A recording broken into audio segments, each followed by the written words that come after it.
Chapter 25. Change your thoughts, change your life. The 25th verse. There was something formless and perfect before the universe was born.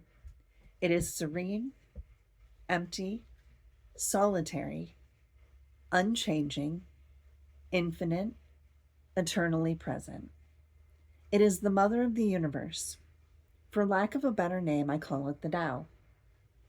I call it great. Great is boundless. Boundless is eternity flowing. Ever flowing, it is constantly returning.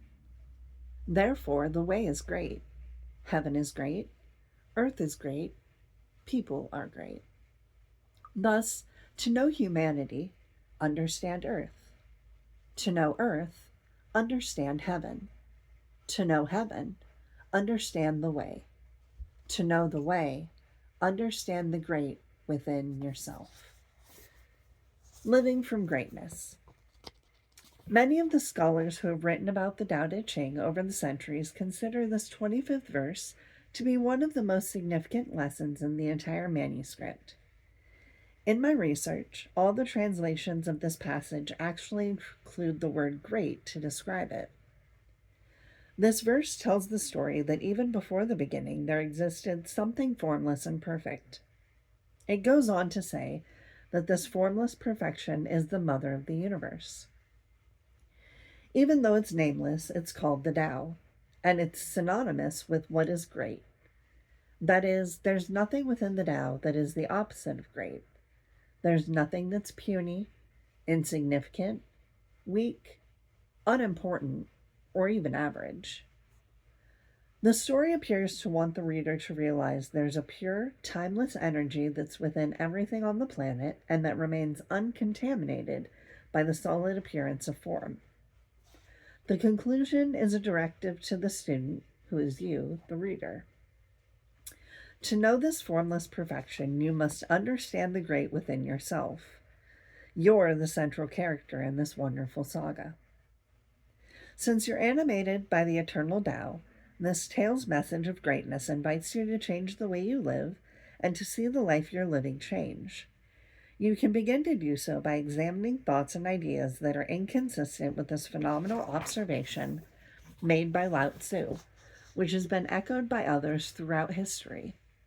In her book, The Journey, which was published in 1954, Lillian Smith describes it like this: the need that one feels every day of one's life, even though one does not acknowledge it, to be related to something bigger than oneself, something more alive than oneself, something older, and something not yet born that will endure through time. That enduring something confirms your greatness, your absolute connection to the infinite. There's a sense of being permanently aligned with a sort of senior partner that is greatness itself. Lao Tzu advises you to notice the planet, its people, and the heavens and see greatness. Next, look at yourself and see that you're a component of them all. That is, befriend what appears to be the great mystery of creation by discovering the greatness within you. Then bask in the joy of noting the greatness you share with heaven, earth, and all of its people. By persistently hanging on to your own greatness heritage, you ensure that the always present Tao is consciously available. From a perspective of greatness, only greatness can emerge from you. From an inner perspective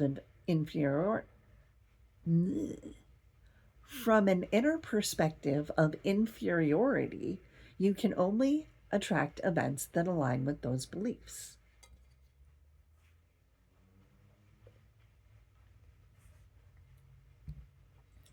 Your greatness won't be found in a classroom, an apprenticeship, a teacher, or flattering comments from well-meaning family members, friends, or lovers.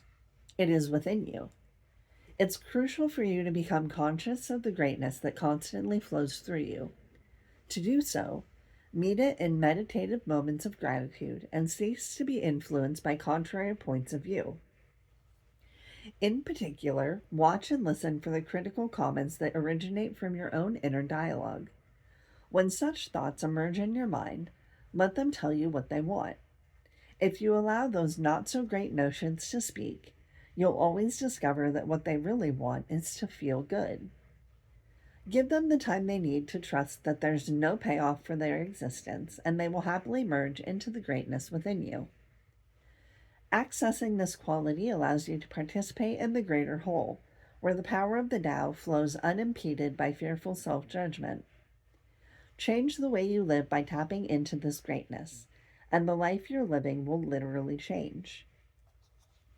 Following are the thoughts that Lao Tzu would have you adopt as he wrote out this verse of the Tao Te Ching some 25 centuries ago. First, trust in your own greatness. You are not this body you occupy, which is temporary and on its way back to the nowhere from which it came. You are pure greatness, precisely the very same greatness that creates all of life. Keep this thought uppermost in your mind, and you'll attract to yourself those same powers of creation. The right people will appear. The exact events that you desire will transpire. The financing will show up. That's because greatness attracts more of its own self to itself, just as thoughts of inadequacy act upon a belief that ensures that deficiency will become your reality. Affirm the following to yourself over and over until it becomes your automatic inner response to the world. I came from greatness. I attract greatness. I am greatness. Second, look for beliefs that contradict your status as a being of greatness. Catch yourself in the midst of any utterance that reflects your belief that you're average. Silently speak warmly to that belief and ask it what it wants. It may think it has to protect you from disappointment or pain, as it probably did earlier in your existence. But with continued accepting attention, the feeling will always eventually admit that it wants to feel great. So let it. You're good enough to withstand the passing disappointments and pain that afflict life on this planet. But trying to protect yourself by believing that you don't embody greatness is overkill. Look for these misbeliefs and give them the chance to transform to what they and you really want. Whatever you desire to become or to attract to yourself, make the internal shift from "it probably won't happen for me" to "it's on the way." Then begin the process of looking for even minute evidence that what you desire is indeed on its way. It's crucial to think this ancient axiom in mind. It's crucial to keep this ancient axiom in mind. I get what I think about, whether I want it or not. So think about how fortunate you are to have greatness located within yourself. Now you can live the ultimate paradox. You can be greatness and be nobody simultaneously. Do the Tao now. Copy the following words and apply them to yourself. I came from greatness. I must be like what I came from. I will never abandon my belief in my greatness and the greatness of others. Read these words daily, perhaps by posting them conspicuously where you can see them. They will serve to remind you of the truth of your own greatness. Meditate for 10 minutes today, focusing on your inner greatness. And then here is a cool little picture